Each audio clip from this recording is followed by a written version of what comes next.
Next, cikgu sambung untuk faktor genetik yang kedua, iaitu penyusunan rawak kromosom homolog. Okey, penyusunan rawak kromosom homolog berlaku semasa metafasa 1, meiosis 1 apabila kromosom homolog disusun secara rawak pada garisan khatulistiwa. Okey, maksudnya di sini adalah kamu tahu kan kromosom homolog macam ni. Okey, daripada kromosom homolog, satu genetik daripada maternal, iaitu your mother, maternal. Satu kromosom ini datang daripada your paternal, iaitu your father. Okey, so kalau kamu nampak kromosom homolog, there must be a mother and a father. Okey, mesti akan ada mama dan juga papa dia punya genetik dorang. Okey, so dia pun bergabung. Itu kita panggil kromosom homolog. So penyusunan rawak kromosom homolog berlaku semasa metafasa 1, meiosis 1. Maksudnya di sini, okey, kalau kamu tengok di dalam sini, okey, saya kasih besar dulu. Okey, kalau kamu tengok di sini, bahagian metafasa dia akan tersusun di garisan khatulistiwa, bukan? Okey, dia tersusun di garisan khatulistiwa. Sebagai contoh di sini, yang ini adalah maternal, yang ini adalah paternal. Pasangan bawah ni pula, ini adalah paternal, yang ini adalah maternal. Okay? Alright. So, bila dia berada di garisan khatulistiwa, masuk anafasa 1, masing-masing akan bergerak ke kutub masing-masing, kan? Okay. Bila dia bergerak ke kutub masing-masing, di sini dia sudah, maksudnya genetik yang dia akan dapat tu bercampur-campur baur sudah.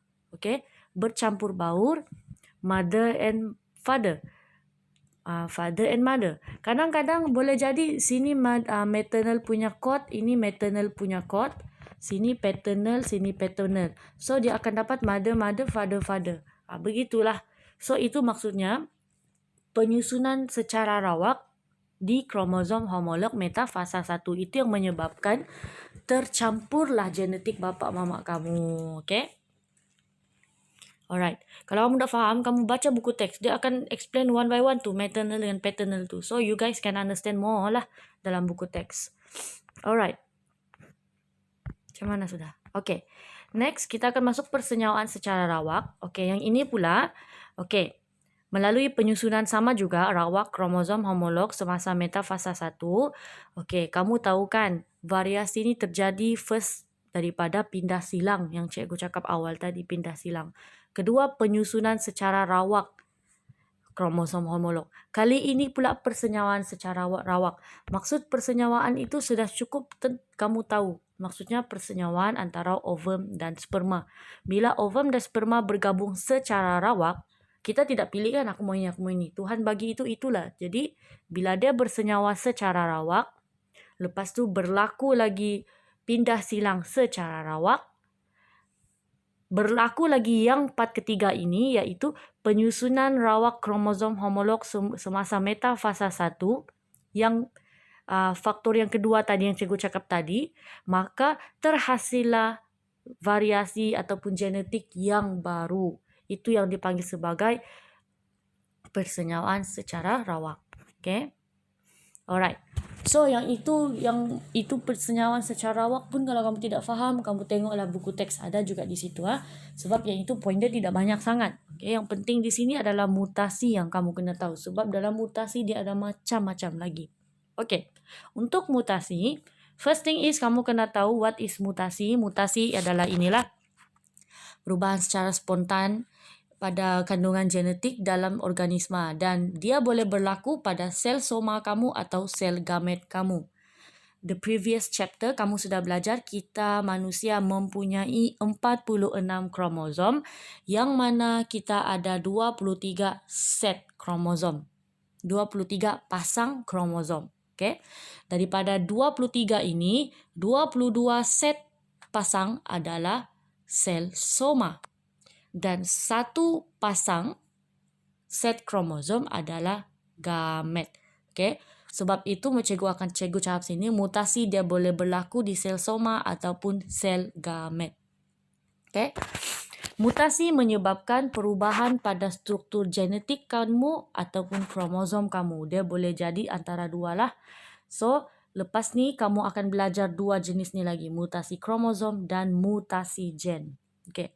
Jika berlaku kepada kamu punya gamet, bukan soma tapi gamet, mutasi itu mampu diwarisi oleh anak kamu dan menyebabkan kecacatan atau penyakit genetik lah. Okay. Tapi kalau mutasi itu dia berlaku pada sel soma, itu dia tidak boleh diwarisi lah. Itu tetap, itu dia seorang lah. Dia tidak akan diwarisi oleh anak dia. So, selamatlah anak dia.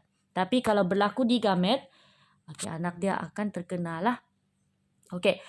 Bahan-bahan yang menyebabkan mutasi adalah kita panggil sebagai mutagen. Maksudnya ini adalah orang jahat tu. Itu adalah, benda ni adalah organisma jahat yang menyebabkan berlakunya mutasi.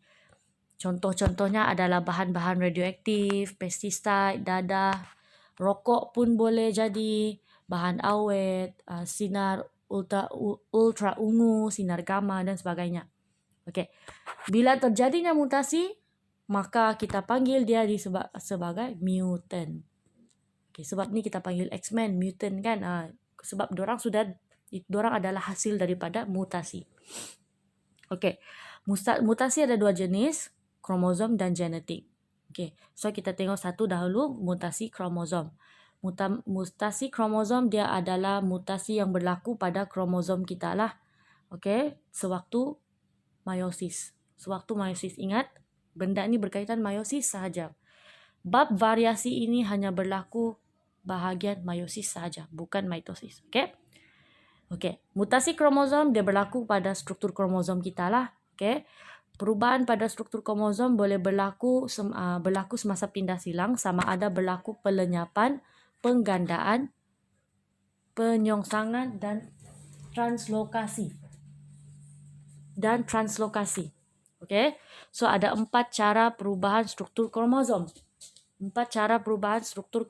So dalam mutasi kromosom kamu akan belajar 4 lagi, iaitu pelenyapan, penggandaan, penyongsangan dan translokasi.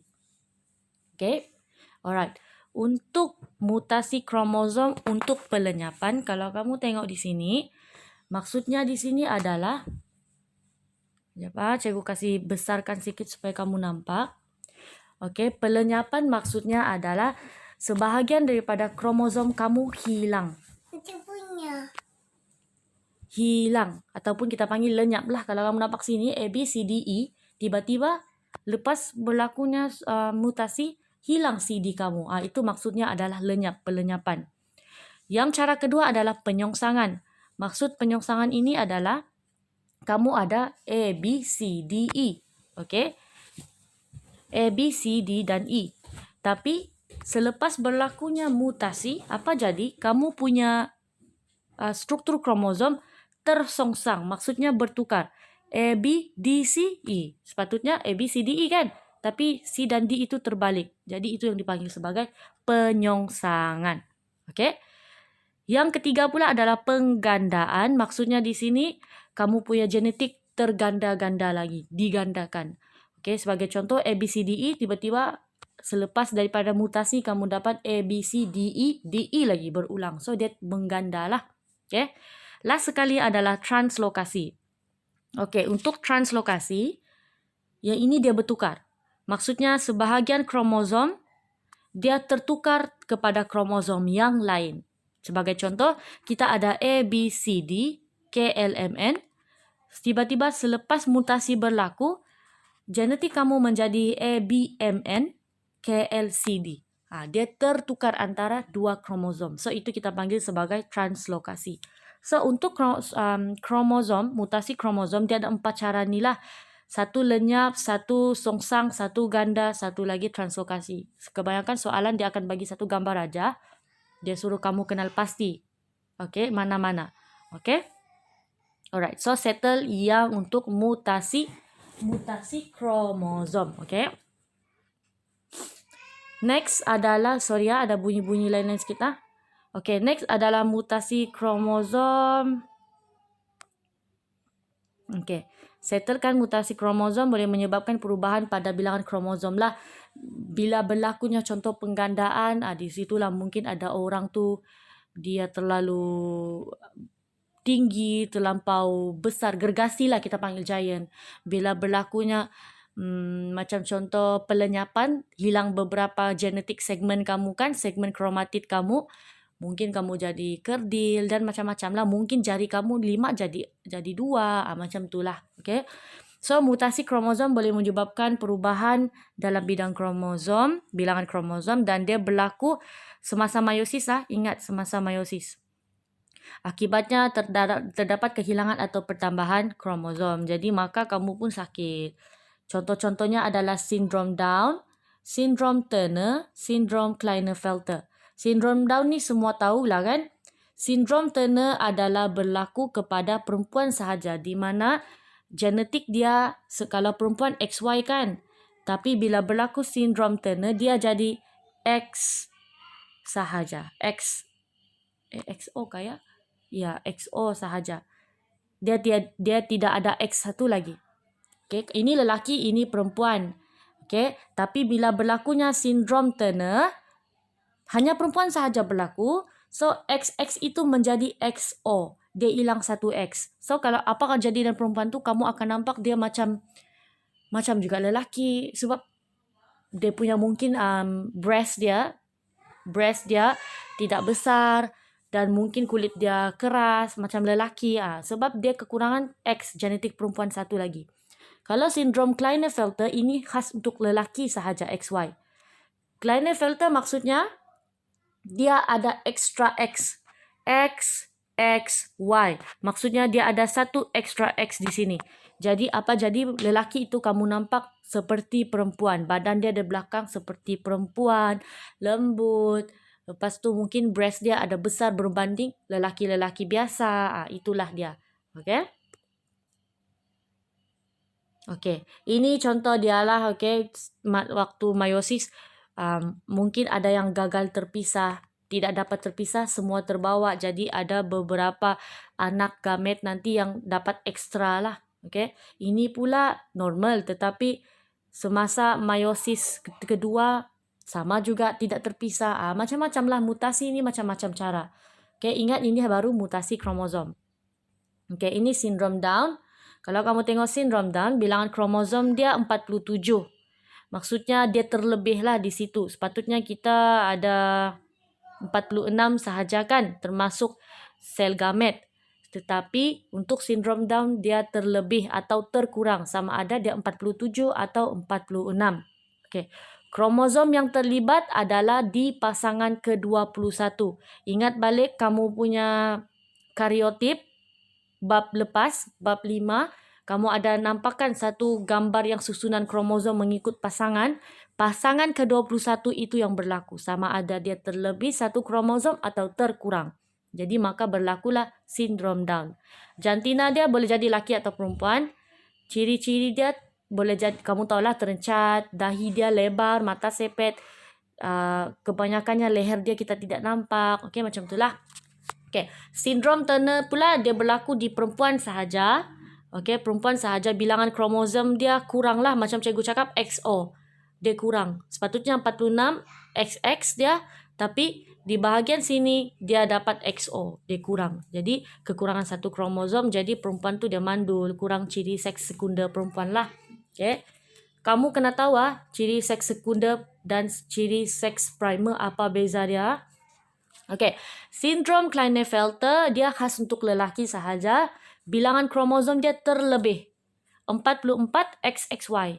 Okay, lebih kromosom seks. Jadi sama juga dia mandul dan seks sekunder perempuan dia lebih banyak sebab dia ter-extra X kan. Okay. Okay, mutasi gen. Tadi kamu belajar mutasi kromosom. So, sekarang adalah mutasi gen. Mutasi gen dia melibatkan genetik kamu yang mana berlaku perubahan kimia pada struktur genetik kamu lah. Yang ini berkaitan dengan kimia kamu. Kimia. Yang tadi kromosom, yang ini lebih kepada kimia pada struktur gen. Mutasi gen mengubah urutan base DNA kamu. Okey, untuk mutasi gen dia berkaitan dengan DNA. Dia bukan sudah berkaitan kromosom. Kalau kromosom segmen-segmen yang hilang tertambah kan. Tapi untuk mutasi gen, dia tentang dalam lagi. Sebab tu cikgu cakap di situ kimia. Dia tentang DNA. Maksudnya kod genetik kamu terubah sendiri. Genetik kamu. Okey. Perubahan pada struktur gen akan menyebabkan perubahan pada struktur protein lah. Maka ciri organisme berubah menyebabkan variasi serta menyebabkan penyakit seperti anemia, sel sabit, albinism dan hemofilia. So, di sini cikgu mau cakap, mutasi gen ni kebanyakannya banyak orang ada. Tetapi kita tidak nampak. Sebab dia lebih kepada dalaman, bukan luaran. Kalau mutasi kromosom, yes, kita nampak ciri-ciri dia. Dari luaran, kita nampak, oh dia pondan, oh dia ni tomboy, oh dia ni sindrom Down. Tapi untuk mutasi gen, kita tidak nampak. Sebab dia berkaitan dalaman. Okey, berkaitan dalaman. Sebagai contoh, cikgu mengaku cikgu sendiri mutasi gen. Sebab cikgu mengalami penyakit anemia. Okey. So, benda ni kita nak nampak orang tu sakit, tapi sebenarnya yes, dia ada. Okay. Okay, mutasi gen, this one is ni lah anemia sel sabit. Cuma alhamdulillah cikgu tidak sel sabit. Yang ini anemia sel sabit. Maksudnya dia kurang darah dan at the same time dia punya darah itu sepatutnya bentuk macam ni kan. Tetapi dia punya darah kebanyakan bersifat berbentuk sel sabit macam ni. Macam bulan, macam tu. Sepatutnya dia berbentuk bulat dan dia ada lengkungan tengah. Tetapi dia punya sel darah orang ini, dia berbentuk bulat. Bila dia berbentuk macam ni, dia menyebabkan kekurangan efisien untuk menghantar dan transport oksigen lah sudah. Sebab itu dia mengalami sakit. Okay? Alright. So, pengaruh faktor persekitaran. Okay, habis faktor genetik. Okay. Macam cikgu cakap, variasi ada 2 faktor. Satu genetik, satu persekitaran. Settle genetik. Yang 4 itu. Next, kita pergi ke persekitaran. Okey. Ciri-ciri baru yang diperoleh akibat daripada faktor persekitaran, benda ni tidak boleh diwarisi lah. Okey. Pada tumbuhan, variasi boleh disebabkan oleh faktor persekitaran lah. Contohnya yang ini keempat ini. Kalau tumbuhan, yes. Kebanyakannya dia berlaku faktor persekitaran lah. Okay. Ciri-ciri manusia boleh dipengaruhi oleh persekitaran juga seperti iklim, pengambilan makanan kamu, bila berlaku kemalangan, gaya hidup, kebudayaan, senaman, pendidikan dan pengalaman. Ini adalah ciri-ciri persekitaran kamu lah. Okay. Kalau tumbuhan, dia lebih kepada yang ini. Kalau manusia, dia lebih kepada apa yang kita aplikasikan dalam kehidupan seharian. Okay. Kesan interaksi antara faktor genetik dan faktor persekitaran. Faktor persekitaran boleh berinteraksi dengan faktor genetik, menyebabkan variasi. Dua-dua ini boleh berinteraksi, bergabung dan menghasilkan variasi. Ciri-ciri yang dikawal oleh faktor genetik adalah ketinggian, warna kulit, kepintaran. Ini genetik lah. Okey, memang genetik. Yang mana dia boleh dipengaruhi juga oleh persekitaran. Sebagai contoh, bapa mama dia memang genetically pandai dan tinggi, so dia pun pandai dan tinggi. Tetapi mungkin faktor persekitaran dia juga, mungkin dia makan makanan yang berkhasiat, dia jaga diri dari senaman, gaya hidup sihat. So dia lebih lagi pandai dan lebih tinggi lagi lah, lagi cantik lah. So itu maksudnya interaksi antara faktor genetik dan persekitaran. Dua-dua pun boleh terjadi juga. Okay? Ciri yang diperoleh akibat interaksi faktor genetik dan persekitaran tidak boleh diwarisi. Ini memang tidak boleh diwarisi lah. Kalau kau pandai-pandai lah. Kalau tidak lah. Benda ni memang Tuhan. Kiranya gifted lah, orang cakap kan, gifted. Okay. So, habislah sudah yang itu. Kepentingan variasi dalam kemandirian spesies. Yang ini kamu boleh baca sendiri. Okay, last sekali. Point yang terakhir untuk biologi tingkatan 5, menghormati sesama manusia. Kamu tahu variasi ini memang terdapat macam-macam color manusia di dunia. Ada hitam, ada coklat, ada putih, mata merah, mata itu dan sebagainya. So, kita sepatutnya harus menghormati sesama manusia. Tidak kisah kau warna apa, ketinggian kau macam mana, kau kerdil kah, kau gergasi kah, kau rambut kau merah kah, kuku kau memang leher kau panjang kah apa. Kita kena hormat sesama antara satu sama lain. Okay? Ini semua adalah variasi lah yang Tuhan beri. Okay? Bukan sahaja rakyat Malaysia, satu dunia harus bersyukur dan bersyukur dengan Tuhan sebab wujudnya variasi. Kalau tiada variasi, muka kamu sama lah dengan bapa mama kamu. So tiada yang specialnya diri kamu. Okay? So untuk bab ini settle, habis sudah bab 6. So I think you guys can review this video by today pun boleh siap. So anything question kamu kena ni lah, kamu boleh tanya je cikgu melalui Telegram ataupun in this video you guys can comment on the comment section. Okay? Alright. So thank you.